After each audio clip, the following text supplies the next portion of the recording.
This segment is brought to you in part by the Canadian Historical Arms Society, owners of the Genesee Range, the premier recreational sport and training facility in Western Canada. See us online at historical-arms.com.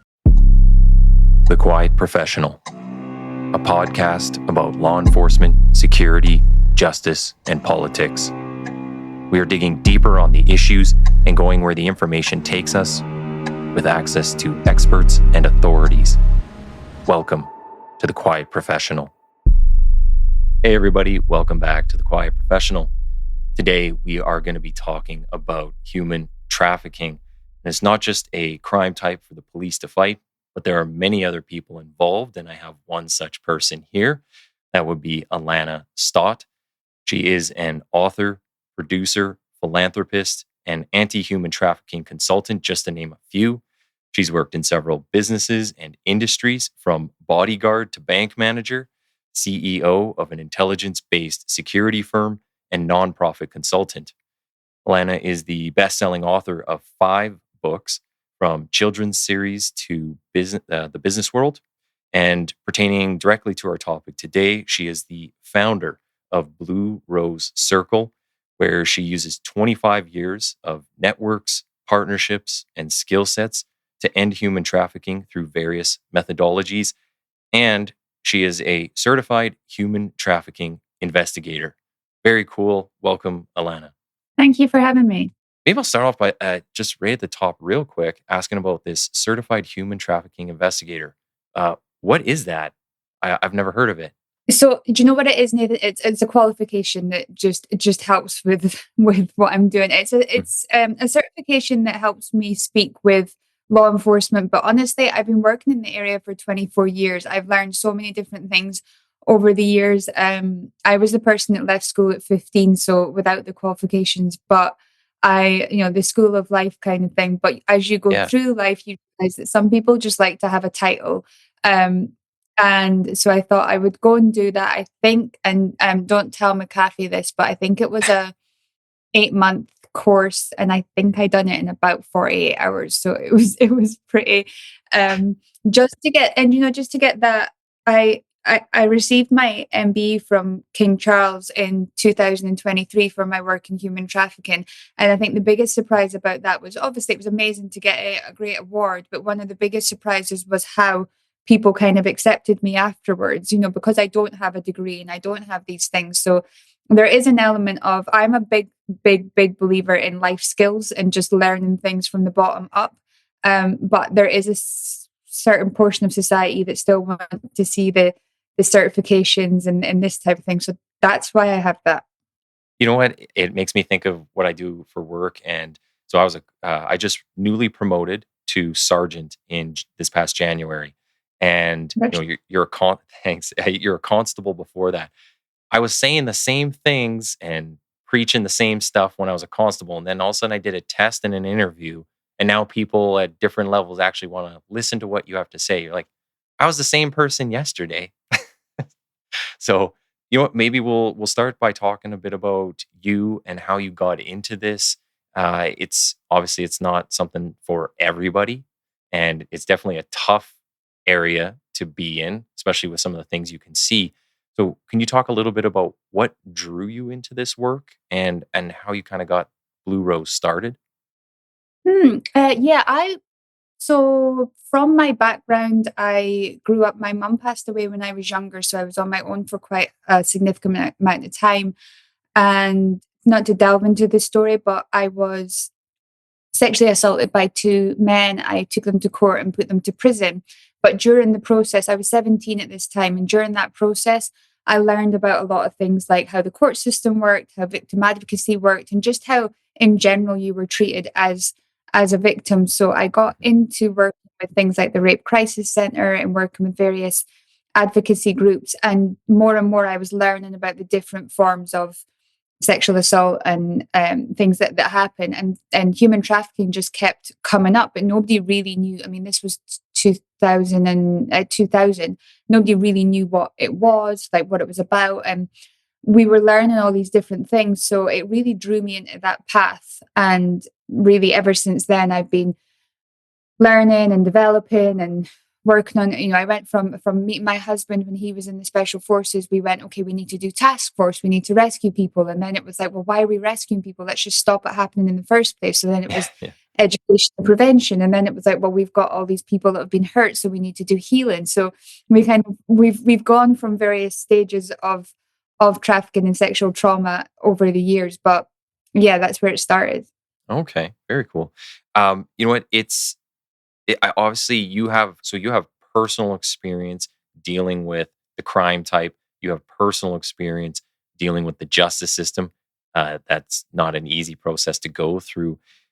Do you find that you've learned more from that practical experience, or has there been a lot of education components in there? Like we mentioned the certified human trafficking, but are there other elements of education in there that you found important to this, or is it mostly the practical has helped you?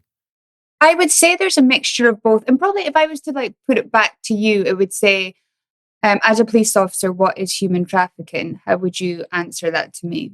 Well, I guess I always look at human trafficking as like a bigger umbrella of things. And then underneath that, you have labor, you have sex, you have like different types. But in general, it's controlling somebody for your gain, your purpose. Yeah, I mean, and if we're looking at the commercial sex element, it's um, human trafficking falls into the commercial sex through force, fraud, or coercion. That's the basic definitions of it.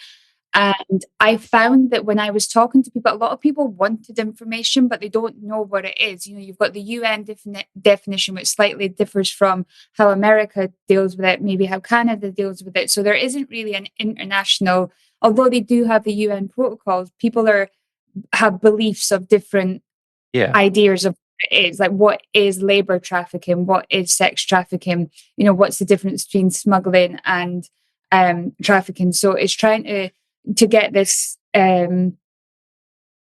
belief through it all as to really what it is. So education became something that I felt like we needed to work in, and that it started really with children's education. So it was, what does grooming look like? What does trafficking look like? How do you know if somebody's approaching you in the wrong way? How do you protect yourself? All these types of things. And we had that program developed mainly for child exploitation online. Okay. And we developed it between 4 to 7 year olds, 8 to 11 year olds. And it was very age appropriate as to what we were showing, what kind of content we were showing. So obviously things like the 14 to 18, we talk more about nudes and sextortion and these types of things. And I was speaking to law enforcement here, and they were saying that they really, really struggled because they got very, very little training. I was working with the NYPD Human Trafficking Task Force, and we were doing a bit of back and forth, and they were almost apologizing to me that they didn't know enough. And I said, you don't have to apologize, but how do you feel? And they said they got 2 hours of training, and then it's kind of on the ground stuff. So they don't really know what they're looking for. They don't know what their aim is while they're out. What does a victim look like? How do you do trauma informed interview and these types of things? So that's where I decided I was going to develop a police training program that they could use and just further develop themselves. And as that question I just asked you, I was speaking with a police officer in North Carolina last week who was trying to work out if they had a trafficking victim on their hands. And they said that this person had been found in commercial sex, and she was 16. And I kind of just went, well, stop there. You've got trafficking. That's like, it's immediate. Yeah. Consent. You've got trafficking. But the feedback I was getting, but she seemed to be willingly there. And I was like, it doesn't matter. If she's a minor, she can't consent. You've got trafficking immediately. And then speaking to other officers, it's like, it feels like they almost have just watched too much Hollywood, and like we want this victim to look in a certain way, and that's not what a victim looks like. It becomes a bit of a checkbox exercise in some respects, especially on the law enforcement side. And I mean, I'll be the first to be critical of law enforcement in a lot of respects. But it's, for the person on the ground, I guess like a patrol officer, and you respond to the 911 calls, there's just not a lot of time to do all the training, because you're going from drugs to human trafficking to firearms to child protection, and it's like everybody pulls you in a million directions. But it's having like that, just that very initial knowledge of, okay, who do I contact if I see these certain things? And human trafficking is definitely, I would say, in my experience, and having been with two different police services here in Canada, the the training is very minimal, and unless you are, I would say, seeking it out on your own, you don't get quite that. You just don't get a grasp on it, and a lot of times it could be right in front of you, and you just don't even think. You're just not thinking about it. So it is very difficult. I totally get what you're saying there. Yeah, and I think, for me, it's not you're doing a terrible job as a law enforcement Yeah. officer. You're not training. How are you meant to know what you're doing? And then what that kind of creates is that you have this inner system that's saying, am I missing this? Am I missing something here? Is this person being trafficked? And that can have a real bad effect on your own mental health. So another huge part of the training that I do with law enforcement is how to deal with our own mental health. And especially if we've really uncovered something sinister, we're really uncovering a child exploitation ring, or even just somebody who's looking at the CSAM, if they're looking at a lot of child sex abuse images. I mean, that sort of thing can really stay with you. And as you say, you could be looking at picking somebody up on child sexual abuse images and then going to a drug case, then going to a homicide case. I mean, your mental health is taking a hit from every angle there, and you're not really having a way to release that and work through it before you're going on to the next thing. I think it's universal. People can agree on this, that any crime type involving children, by far the worst thing you can go to. I especially after having kids and just seeing, like, you see how innocent they are and how easy they believe certain things and fall into stuff, and you're like, boy, it's a tough job. I mean, kudos to you for even getting involved in this stuff in the first place. One of the things that you were mentioning earlier was just talking about the definitions and trying to educate people. And I was wondering, so when you do your work, is it mostly in the US, or you're going worldwide with this? Yeah, we're global, so we touch everywhere, and yeah, everywhere is slightly different. With the US, we're very much looking at the demand, because that's really where it's coming from, between the US and a few other countries. But the demand is here, and that can be for commercial sex, it can be for pornography, whatever it might be. The demand is a lot higher here.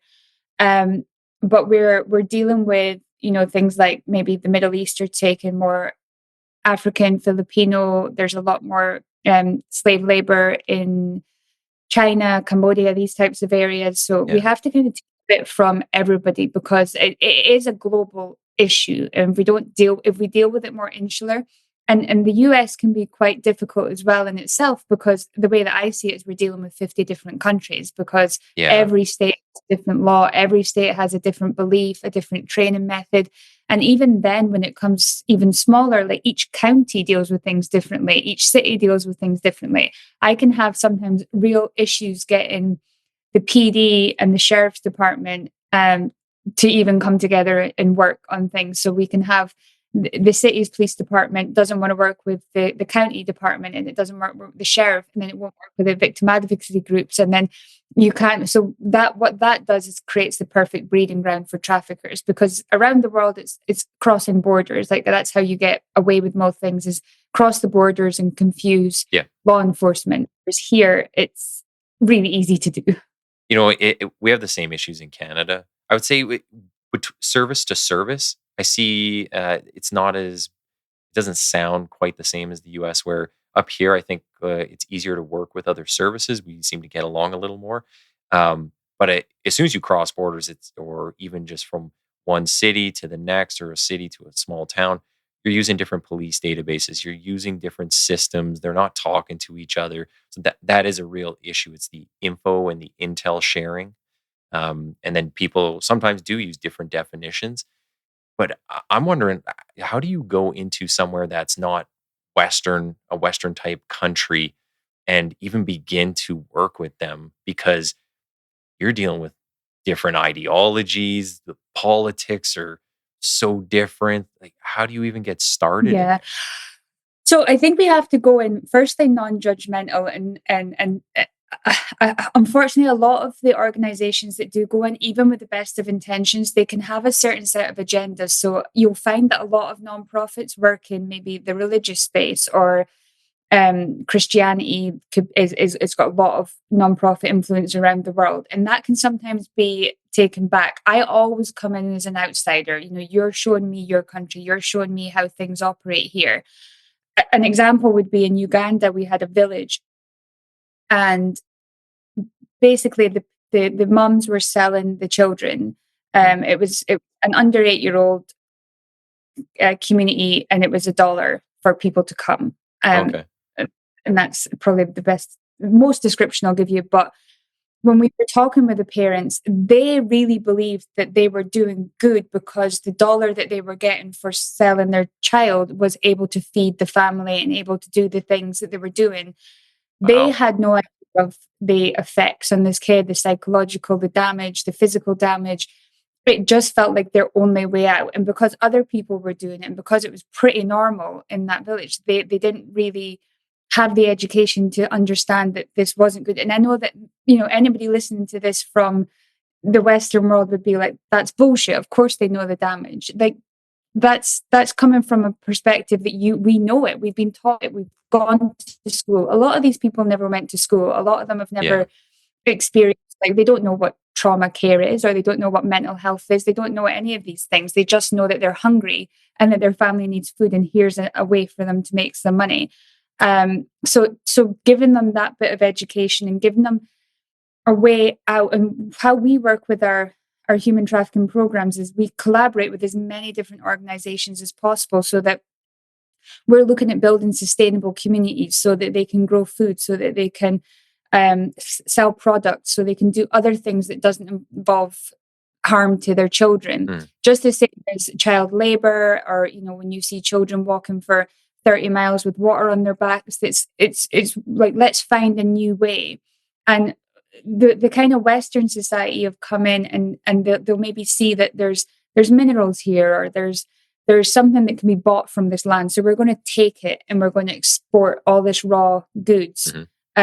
And it's just creating a further problem for these communities. We feel like the way that we can fix this is by actually getting into these communities and building amazing, sustainable enterprises for them, and building that. One of the biggest things that we do is teach financial literacy. So women that have a higher level of financial literacy have a lesser chance of being trafficked, which is if you look at the stats around the world for financial literacy. So, like, let's teach them that. Let's teach them how to, it's the give the man a fish or teach them a fish thing. Yeah. So trafficking has so many elements that it touches, and so many ways to fix it, rather than just the kind of, okay, let's rescue a victim. Oh, I got so many questions on this. I'm wondering, actually, maybe we'll start with, how do you even identify a place to begin with? Like, we're talking the entire world. There's so much going on. So does someone reach out to you and say, hey, can you take a look at my case? Or are you proactively going out in areas are worse than others? I mean, as I say, 24 years, I pretty much know most of the good players in it. So, and it changes, ebbs and flows depending on what the world's happening. So, as an example, this year we saw massive cuts to funding throughout the world from the USAID being cut, and what we saw there was an immediate impact in a lot of different areas. So that could be in refugee camps in South Sudan, or it could be even just here where our trafficking programs and things like hotlines are being cut, and these types of things. So there's always something that comes up, and it's always something completely different. As I say, like, here I'm trying to really focus on law enforcement education, but every day is very different. And a lot of the times it can be coercion. What we get a lot of is coercion through families or partners trying to get their girlfriends to do things, or any types of things. That probably takes a lot of my time, and then we'll work with different. So there's no set way. I don't have to look for it, would be the answer to that. It comes in drones. And then it's trying to see. So a lot of the work I do is with grooming to show what grooming is, that prerequisite to trafficking. And many people will say, it's happening in the poorer countries, it's happening in third world, it's happening in poorer communities, poverty, socioeconomics is a player. And I do a lot of talks. I have a VC fund. We do a lot of family office talks, ultra high net worth families. Mm. And there's never a time that I present to a family office event that somebody doesn't come to me and go, I think this is happening to my kid, or what you just mentioned there is ringing a bell with me. Could you check this out? So it's absolutely nothing to do with where they're from. It's certain. So when it comes to grooming, for example, it's very much the isolated child, the child who is online and doesn't have a lot of communication with their parents. That's very much what we see. Well, it's a crime type that doesn't discriminate. No. It will take anyone and everybody. Like, yeah, they're just looking for the next victim, right? Like they just bring anybody in. I think that's one of the misconceptions that, especially in the gang world, so when we were dealing with some of these groups, a lot of people want to kind of label them as, oh, it's always somebody from the low socioeconomic um, cast of people. It's the people who aren't educated, that they need family and they just need some help. It's like, no, there are gangsters who come from a nice home. They got their parents are both there. Their parents try to get them education, but for some reasons they choose to go down this certain path. And I think people get like these labels kind of, I don't know, they just get it stuck in their head. Yeah. We've seen things like, what does the manipulator, the trafficker look for? He's looking for, so we've seen veterans that have lost their tribe, lost their community, who can get quit. And you'll probably see it in the drug. I don't really deal with drugs often, but you'll see that in drug smuggling, or it's somebody who can be convinced into, you don't just suddenly decide to become a drug smuggler. You're that trust is built, and we see it in extremism, right? Exactly. I feel like that's one thing that when we see a lot of the things that are going on right now with things like MS-13, we talk a lot about the gangs and MS-13 and things, but these kids weren't always in a gang. At one point they were this young boy who was just looking for some help, and he found this tribe of people who were willing to take him in. And like, it's like, it doesn't just happen that you're going to be this criminal gang member. You've come into that through a process. And as you'll see within gangs or drugs or anything, they don't know they're a victim. And then most of the time, law enforcement won't treat them like a victim. So it just keeps that circle going. Yeah. It's very difficult, I think, when a lot of the politics come into it and they just want to throw money at it. And it seems like it's a very superficial level that things get addressed at. But what you're talking about is like the actual hard work, where you got to go in and look at the root cause of why these things are occurring and then try to fix that. And I mean, that's the long-term work. That's where you're going to get the true change. Yeah. But it's very difficult to get people to buy into that. It is really difficult, because I think you'll find that the human trafficking organizations, and I won't name them here, but that make the most money, are very much like, you'll see the big kind of hero looking guy with a kid under his arms, coming through a burning building, saving her life from these evil traffickers. And she's like super grateful, hugging them or whatever, like that kind of movie scene. And people love that. People love to see somebody being rescued. It's a great thing. So when it comes to donations, it's wonderful. It's so easy to get donations when you're doing that. But when you're actually out there preventing it from happening in the first place, I know so many organizations that are incredible at prevention work, like going out there and doing like in-school education, doing groundwork on helping build up economies within local communities, just finding new ways that trafficking doesn't become the answer. They're never getting any recognition, and they're literally having to claw for funding because it's not so obvious what they're doing.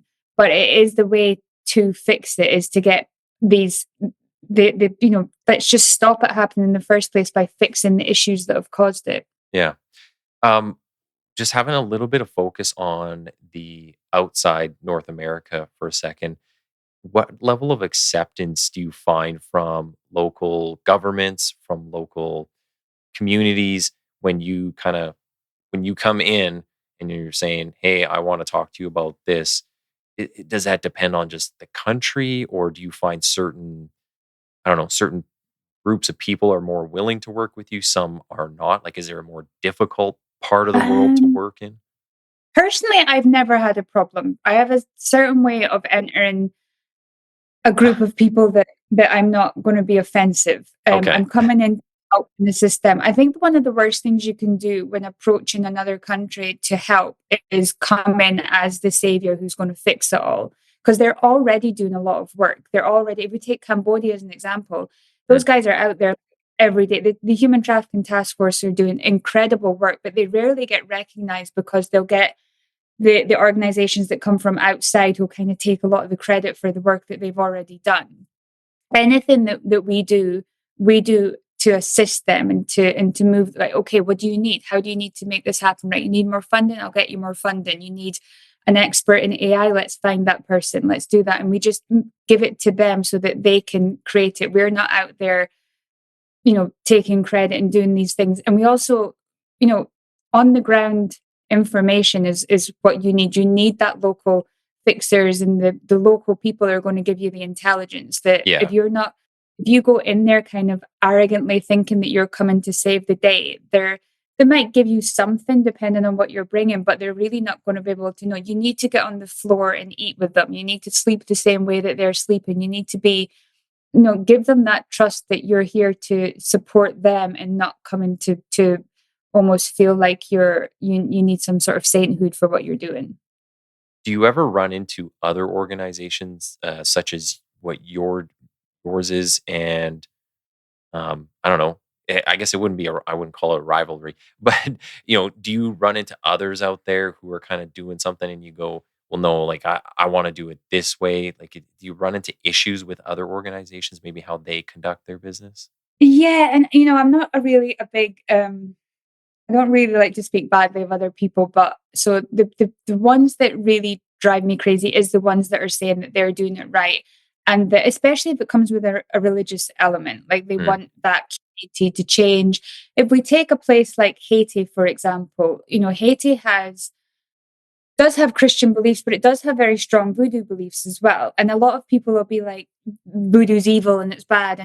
But for them, that was the culture that they brought over. They believe in white and dark magic. They believe in, this is how things work. They're not doing this to be evil. This is just the way that they've been raised, and that voodoo is their religion. yeah. And the way that they see it is not in an evil way, but the way that they might, view Christianity, they might see some evil in Christianity. So when you go in there and you be like, I'm a Christian preacher and we want to take out voodoo, and you gangs are all bad because you practice voodoo, and we're going to help this orphanage, the gangs are seeing this Christian guy coming in going, they want to take over our orphanage. And imagine what you hear about Christian organizations over the last 20 years. Yeah. It's not always good about what they hear about institutions and things.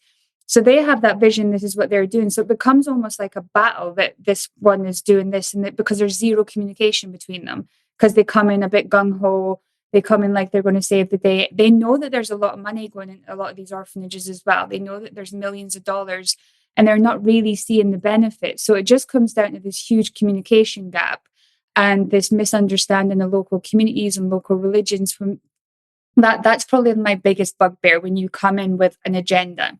You know what? You're speaking right to the stuff that when I talk about handling informants and how you develop relationships with people. And maybe your end goal of what you're trying to get out of that is slightly different than what you're doing, but it's the approach of it. And it's when you come in, and if you just think a certain way about this person, or you come in and try to tell them how it's going to go, yeah, they're going to put up walls. They're going to, tell you where to go. Like, you're not going to get anything from that. So, but I find like that would be such a fascinating world to operate in, where you have to go in and, I mean, you're learning about, if it's voodoo, but it's like whatever you have to learn about, and you have to kind of accept, okay, this is my environment now. How do I Yeah. operate in this? Yeah, and I would say as well, me and my husband are both maritime security. I'm a ship security officer and company security officer, and he's a ship security officer. he would be on the ships doing maritime protection down the Gulf of Aden. And there was an issue with some of the Americans that they would fire at the Somalian pirates. And it was, if you watch any movie and you've watched Captain Phillips or The Expendables, anything that show Somalian pirates, it's always that there are these bad criminal networks coming in. Well, Somalian pirates came from oil spilling into the fishing waters, destroying the fishing industry, and they had no other means of income. And then they were seeing these ships, so they were like, we're going to kidnap these people. It's a huge business within the coastline of Somalia, the piracy work, and it does their communities. They treat their hostages very well. They always feed them before they feed themselves. So to them, it's a business, and they're taking this person hostage in order to get some money because they believe that their shores were destroyed by those people that are on those ships. So in their mind, it's like justified, and then they'll treat them very well till they hand them back over. So it's an industry for them. So although I'm not saying I approve of pirates, I'm saying I can understand that, I can empathize with why they're doing it. And I think that, as you say, that's the only way to kind of get into there. If I'm speaking to human traffickers, I want to understand why they're doing it. Like, what got you into this? How are you doing it? What do you see these women as? And really get into them, because to me, that's how you learn. Again, I think you're hitting a lot of really good points here that people need to hear. When we handle informants, I've had people say, how the hell can you work with that person? Like, they're a murderer. They put money on somebody's head. They deal in fentanyl, which kills hundreds of thousands, millions of people around the world. Say, well, it's not about condoning their behavior, and I hold them accountable just as if I, found anybody else doing a crime. But when we're trying to operate in a certain environment, and we do need to be in that environment because they're the ones with the intel, they're on the ground. Like, that's what you have to do. Like, you don't have a choice, but it's not condoning the behavior, right? So I think you hit that on the head. What is the objective, isn't it? It's like, what is the objective? And I think then we go, well, what's going to get to that objective, the carrot or the stick? So if it can be to the point of, you're a scumbag and I'm going to shout at you, and really, are you going to get anything from him if you do that? Like that he's a bad guy. So let's just try and understand it. And I feel like the more information that you want to get out of a person, the more trust there needs to be between you. So if they feel like somebody's listening and there's certain things, like if you're speaking to a pedophile who's justifying what he does or explaining what he does, it can sit within like your very soul of like, I'm going to vomit and this is horrible. But you're getting him to open. When you're able to get somebody to open up and confess to what they're doing and really like go into it, it's the worst thing in the world to listen to. But you're getting that information. The nicer you're being, the more that they're telling you. Yeah. I was wondering, is there a certain part of the world where you find that's like a true risk of the work you're doing, that you're going to run into somebody that maybe there's issues with possibly getting kidnapped, or you run into like terrorist organizations or running a human trafficking ring? Like, is that something that Blue Rose has ever run into, or any of the other work that you've done? Personally, I've never had any threats, so nothing. Okay. I've never had any major concerns. I know people that have.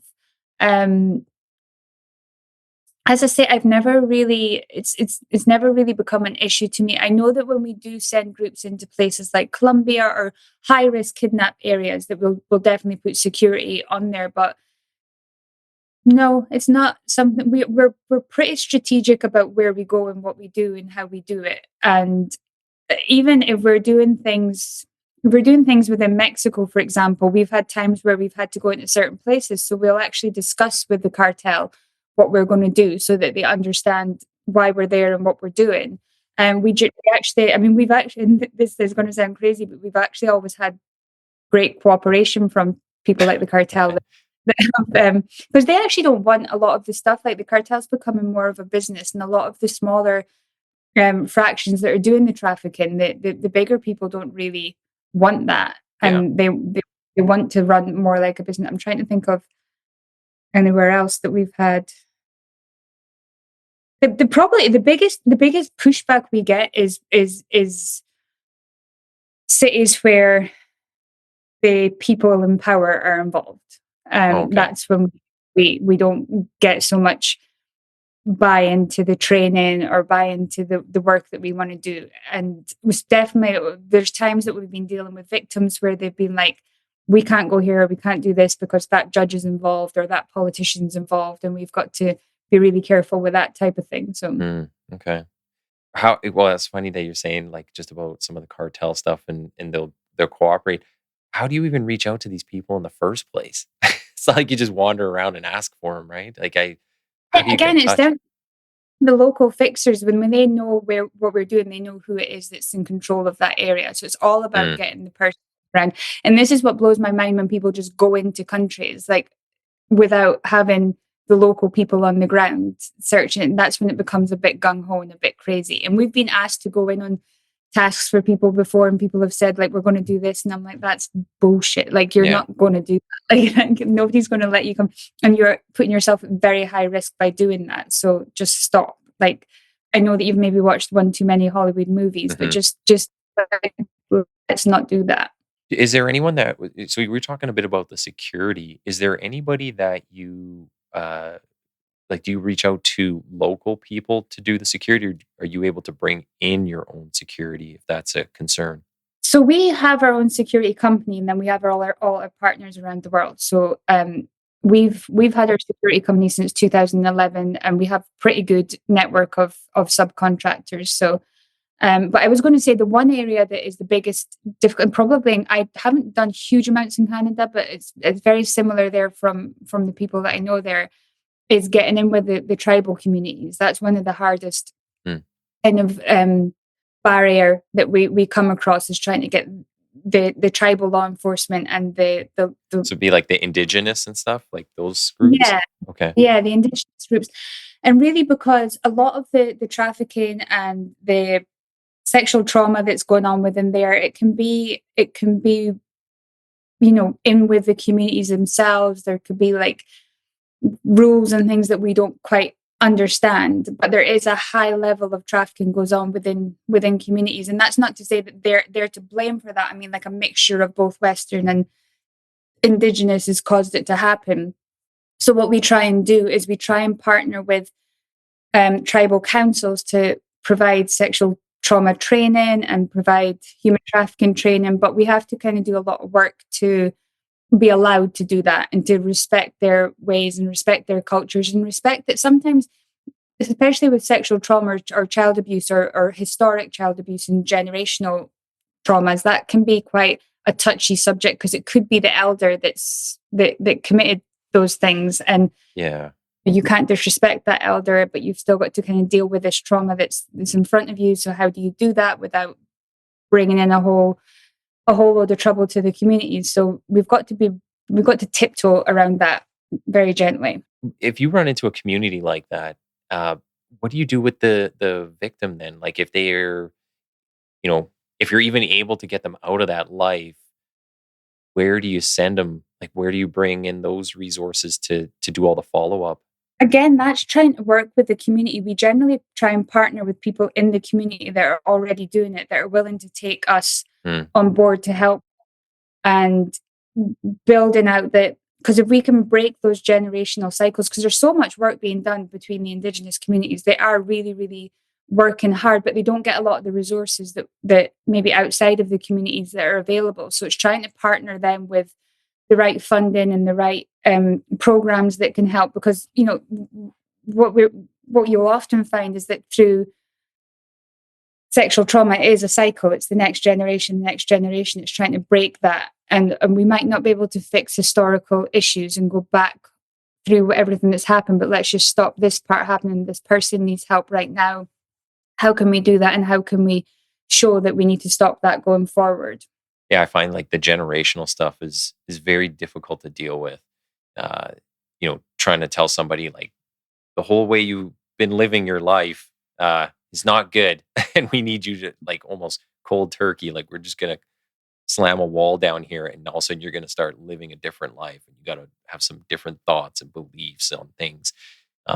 Yeah, I mean that is very I mean, difficult. even if you look at the Taliban, for example, they've got a certain belief on how things should go. And that's probably one of the hardest groups I've ever had to deal with. But Not that they would even talk to me. That had to be Dean that was talking to them. So I was going to ask that too. Yeah. It can't always be you who's going in there because some groups just won't even acknowledge you.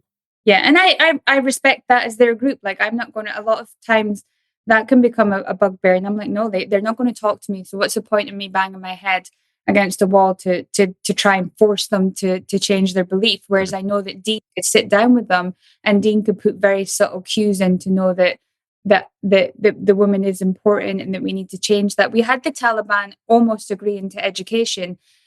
We had the funding, but they wanted the money. It wasn't going to happen. We weren't about to just hand them money for the education, but they firmly believe that women shouldn't be educated. So that's like a huge hurdle we have to jump over. Wow. How do you balance all the work? Like, because you couldn't, there's only so many of you.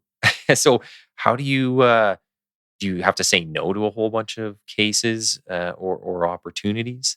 I am the world's worst at saying no. I have. It's hard in this. It's hard. It's hard because I don't like saying no to anybody, no matter what it is. And I have 3 children. I have a VC fund. I have a security company. I have a production company. I have so many different things going on. I am the world's worst at saying no. I do have a huge network of people that I can pass things off to, though. So sometimes a case could come to me and it's maybe more of a domestic violence than it is a human trafficking. Like, we can assess that. So I've got a whole group that I work with that do domestic violence. I've got a whole group that work with on legal advocacy. I've got a child education team that are amazing and they can take on a lot of that work. We've got people in, as I say, Cambodia, Africa, Europe, I pass off a lot of work. And before I ever set up Blue Rose, which is my foundation, I never had a nonprofit because I would just help all these other nonprofits. It would just be like, who needs what? Where do they need it? And it just got to the time where I thought, like, I need something that's my own that I can push it to. But I still, to this day, it's always, and the same with, I do a lot of work with the veteran community as well. And that's, to me, collaboration is everything. Like, if you can kind of just drop the ego and not want the glory, like, if you can collaborate on solving the problems, it's so much easier. And then there's probably somebody who does want the glory. That's fine. Let them have it if that's what they need. But let's just solve the actual problem that's at hand. I guess there wouldn't ever be too many organizations doing this type of work. I mean, it's such a huge issue worldwide. Like, you couldn't have enough people doing it. That's true, but I also think that it's difficult because the way that nonprofit world works is you'll have something that you'll be particularly concerned about, maybe law enforcement, mental health, for example, and you'll say, I want to set up an organization that provides mental health support to law enforcement officers in retirement, say. But there's probably 20 other organizations already doing that, but you've got a specific way that you want to make it happen. There's something specific about what you want to do.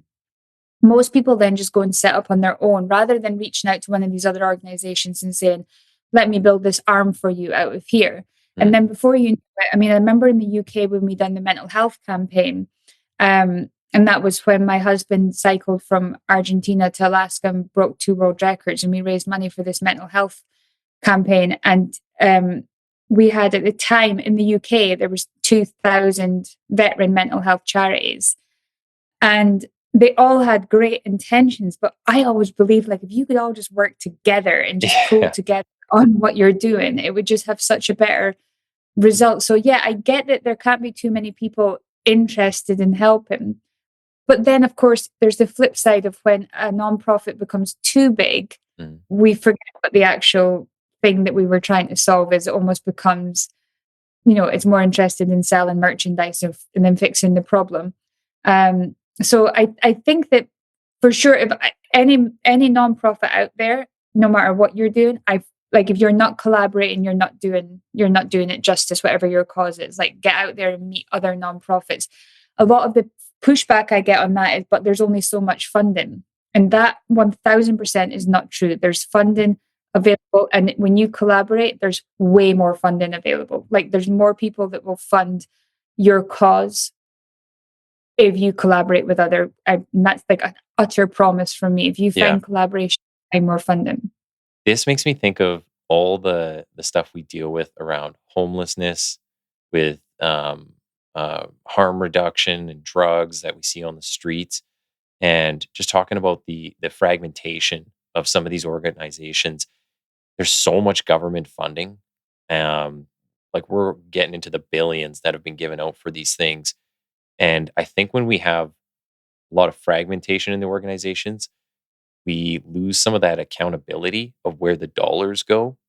Um, and then you're like, well, what happened with the last million I gave you? Like, what did you spend it on? And that's always been a question that I know police officers have had. That's something that I've asked of guests on here. It's like, well, you know, well, someone gives you $1 million.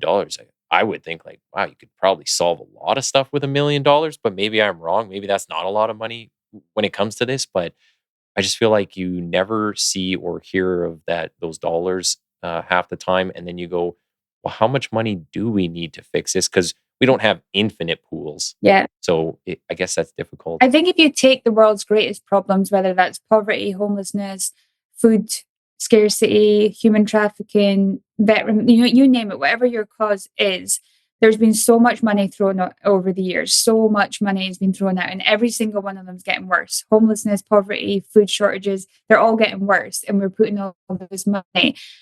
That was really why I decided to set up. So my fund, Rikini, is a venture capital fund where all our for-profit companies give 100% of their profits to nonprofits. And then within the fund, we manage the nonprofits to be more profitable.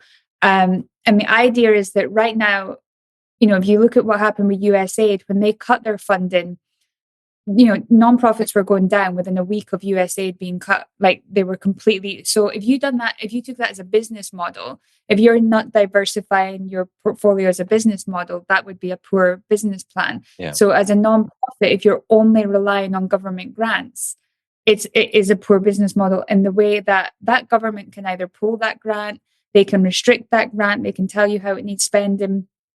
Whereas if you're relying on your community, and I always go back to the community aspect, we have become a world where we've kind of moved further and further away from the community living. If we can take the for-profit that builds the dollars for the nonprofit, then we decide how, as a community, this is going to work. Like, okay, right, how do we fix homelessness? Let's decide that as a community without asking the government, without relying on the government. Like, we decide how this money is going to be spent, and then we can work on those programs. And I think because we're relying on one nonprofit, like one nonprofit will get the funding for, fixing LA's homelessness crisis, but they're not collaborating with the other ones because they're all pissed off that they didn't get the funding. So nobody's working together. And then it's just one person's idea, which is we've seen didn't work very well. But if we come together as a community, it's not just one source of funding. It's we're building funding sources. We're building the for-profit and non-profit are also working together to solve whatever this issue is. So that's why I came up with the idea for that fund, is to stop the kind of mass profits going to the taxes and governments and things. The profits go to non-profits, so we're not paying the taxes that way, and then we're solving some of the world's greatest problems as a community. You started a lot of businesses and you got a lot of things on the go. I'm wondering what advice would you have for somebody if they were looking to get involved in dealing with human trafficking? Like if they're like, okay, I want to take this on more, like say a police officer or even just a person that's out there, like, can they just start volunteering for an organization, or what would you suggest is a way to get started? I mean, the first thing to do is we created the ACT, which is the police training program, and our producer that created it, he was a creator in production, and he came on zero knowledge about human trafficking when he started. And I said, look, he's very, very good at making content. So I said, let's help me create this program. And he was working on it for about 6 months. We were building this program. And then we were at an event that we were trying to sell this product. And the person asked me, well, what is human trafficking? And then my producer stood next to me, and he just reeled off exactly what human trafficking was and how you prevent it, and what you're looking for, and what a victim looks like. And it was like a moment of pride for me, where I said, he's listened to everything, he's learned. And now he's like, and I was speaking to him before our call, I was on the call, And he is so vested in solving this problem and going out there and building these educational platforms. So, and that started with just that initial seed of just learning what human trafficking is. So if I was to say to anybody, before going and joining another organization or finding the cause that you want to work with, just go and educate yourself on what human trafficking is. I mean, the UN protocols are pretty it's quite a tough read. So there's smaller reads, but just go and like my organization is Foundation, and we have platforms on there that you can take training courses on. As I say, I trained with the McAfee Institute, which is more of a police training institute. So you can go on there.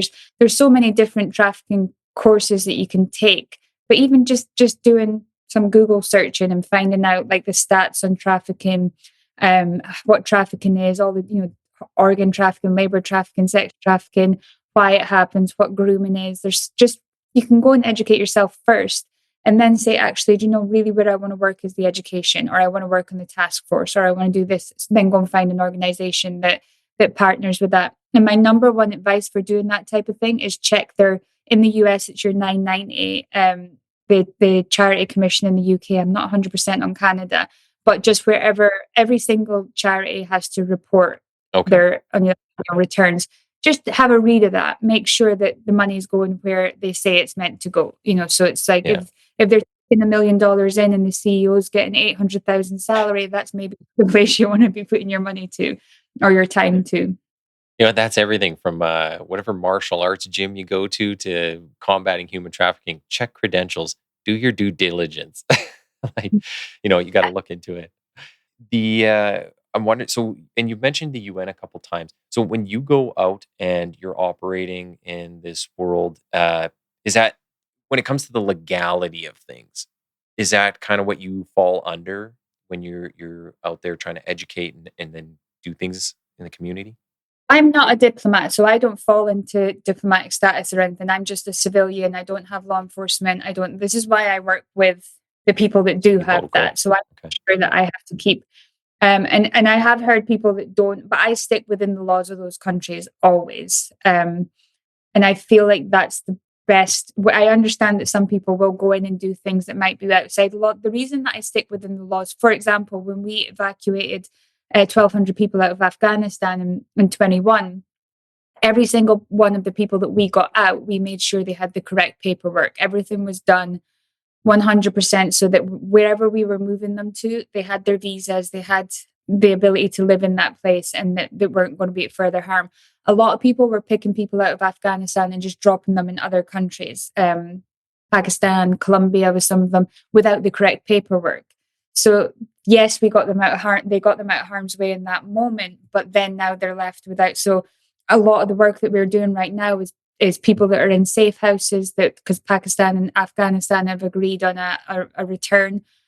So there's people that are at real risk of being killed when they go back to Afghanistan because their paperwork wasn't right when they were sent to the other places. So we always try and get things right, work within the laws, work within what we're doing. And because we find that even though it's a lot more work at the start, it's better than the long run. You don't want to end up in a jail in Bali or something because you've tried to be too gung-ho. Yeah, I think that goes for anything in life. It's like, just put in the effort at the beginning. It's a lot smoother after, but when you're trying to clean up a giant mess, that's not fun. Just as we kind of come up to the end of the time, I wanted to get maybe just a couple stories from you. So can you kind of give an example, or maybe you have something off the top of your head that is one of the most challenging ones, maybe events that you've been involved in, or places you've worked that you're like, you would say was maybe the saddest thing you came across, or something that wasn't successful? I think that the work in Uganda was definitely the saddest, in the way of when you saw a mother selling her children. That was as a mom, that's kind of heartbreaking that you can see that she's got to that level in her life that she has to do that, and to know that there was not much that you could do other than this education that you could bring. I had one of my colleagues, she had to go to Haiti to do some rescuing after the Haiti disaster. And the orphanages that had been set up by the traffickers were for under 5-year-olds. So it was only under fives in these trafficking orphanages that they set up. So there was babies 18 months old being sold in sex trafficking. And when you hear some of those things, and you hear, I mean, I've even to the point of babies being grown for the purpose of sex trafficking, that's when it becomes just like your faith in humanity starts to dwindle. Like they're actually farming them. Yeah. Wow. I mean, sex with newborn babies is a thing. And it's heartbreaking when you read those reports. There was only one, and I probably wouldn't even say it because I wouldn't want any of your viewers to listen to it, but there was one within the grooming gangs in the UK I don't know if you know much about the grooming gangs in the UK, but there was predominantly Pakistani Muslim gangs that were abusing young girls in the UK for decades, and it went on and it's still going on, but it went on for a long time in a high intensity. And they believe that the figures are around 500,000, but it could be more. And the one report I read, and what they'd done to this little girl, it made me physically sick. And I've read a lot and I've seen a lot, and to what the level of depravity that some people can go to, that stuck with me for a while. And I actually had to go and do a little bit of therapy myself on that one. That was a tough one. Okay. And I actually wouldn't even share it with you because it was too. Yeah, no, that's fine. What about, okay, let's go to the flip side because we'll end on a little more positive note. But what are some of the successes you've seen? And when I ask that, I know a lot of people think of, it's the movie now, Sound of Freedom. People think of that. I guess that's like the biggest blockbuster to come out recently when it talks about like human trafficking. What's it like being on the ground or seeing, something actually prove positive and you're like, I did all this work and we had this success, So what's some examples of that? It's just very like Sound of Freedom was a movie that gave a lot of awareness. It maybe didn't give the right awareness, as in when I talk about trafficking, I talk very much about the subtleties of grooming and that it isn't the kidnap. We have less than 1% are kidnapped into the back of a van and put into trafficking. 99% walk freely into the hands of their traffickers. So that's the bit that I try to concentrate on. And like we could talk about the mass rescues and that we've done all these great things, but to me, it's the one girl. One girl in Zaire, I believe it was, and she'd heard one of our training programs, and she was about to go and do this work in a UAE hotel that she's seen the advertising she was going to do, and that's a lot of the way that the kind of African people are taken over to the UAE to be slaves. And she'd seen this training and she saw what was happening. Her and her friend were going to be going to do exactly that and following the train. And she realized that it was trafficking and she didn't do it. So we stopped her from going there. To me, that's some of the biggest successes, is just because it's that one person, but it can be a ripple effect. And I love it when survivors get into the work as well, because they've been through it and they come out and they come to help other people and they know what to look for. I love it when law enforcement takes survivors into the training that they're doing with, really reaching out and seeing that. So yeah, just that one person that you see their face. And even down to like Afghanistan, there was a family that we were trying to get out, and we were desperately trying to move this family. And this young baby who was in there, he had a fever. We genuinely thought we were going to lose him at one point. We had to leave one of the family members behind because their passport wasn't checking out. And that was a big decision. We had to say, look, you're going to have to stay behind so we can get the rest out. And that kind of broke my heart because we've been working for them for a long time. And about a year ago, maybe 2 years ago, a year ago, I received a video from the mother, and the baby was watching Peppa Pig in New York, in their house in New York where they were now living. And that brought a tear to my eye. My husband's the complete opposite. He completely shuts off from anything, but I can kind of take the names and the people really personally. Yeah. But when you see something like that, I was like, this is why you do it. Yeah, no, I mean, that's those are great stories, and it's you need to have those, because if it was all just doom and gloom, and you literally can see the worst of humans, and a lot of people don't realize how bad humans can be. But if that was your day through and through, Yeah, you're going to burn out of that pretty quick. Like you're going to last days, maybe a month or two. So, It's funny, you don't really often get once you've kind of done what you need to do, you don't really get a lot of feedback. You don't hear from people very often, but when you do, it's very, very sweet, and you do get, and especially when I do a lot of work in sexual trauma and helping women that have been trafficked or been like get to their healing point, and we do a lot of work with even things like psychedelic medicine to help heal traumas and do these types of things. And when you can see a woman come out of that pain of trauma to a place of happiness, that's a beautiful place to see. awesome stuff. We're just coming up to the end here. I wanted to make sure I give you the opportunity to let people know how they can find you and your work. So, where can they follow you and Blue Rose? Oh yeah, thank you. Yeah, well, Alana Stott's not a common name, so it's pretty much Alana Stott across most socials and alanastott.com. Blue Rose is bluerose.foundation. There's a couple of Blue Roses out there, but it's bluerose.foundation. And yeah, most of the things I do share on LinkedIn or Instagram. I'm not a great social media person, but I'm there. And just on that final note, if anybody does feel like they're being trafficked or if they're concerned, like there is a hotline in most countries, but my email is always open for that too. Great. I want to say thanks for being on here today. And, I always try to push this where it's like law enforcement can't do it all. We need partners, and that's a big thing. Law enforcement needs to open up and be willing to work with a lot of other people because we can be kind of closed off at sometimes.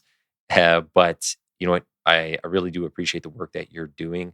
So I want to say thank you. Thank you. And I probably just end on that as well, that anything that I say about poor training, I never put that on. Like, it's not your fault. Like, you're not given the time to train. Yeah. You're not given resources to train. But if you have the ability to go out and just take some of these smaller courses, most of them are like very cheap or free on nonprofits, and just do these kind of 101 basics. I know that you do enough work, but it will always benefit the community you're trying to serve. Yeah, there are a ton of free webinars. There's universities putting courses out. There are a lot of options out there. So people can definitely be on the lookout for that. Hang on the line for 2 seconds. We'll say bye offline. But yeah, thank you. Thank you. Hey, everyone. Thanks for listening in and following along with the discussions. Be sure to click the follow or subscribe button on your respective listening platform. Also, check out the Quiet Professional on X and Instagram under TQP780. And most importantly, please share where you can. Everyone has a part to play in getting these education and information pieces out there, so pass it along. Thanks again.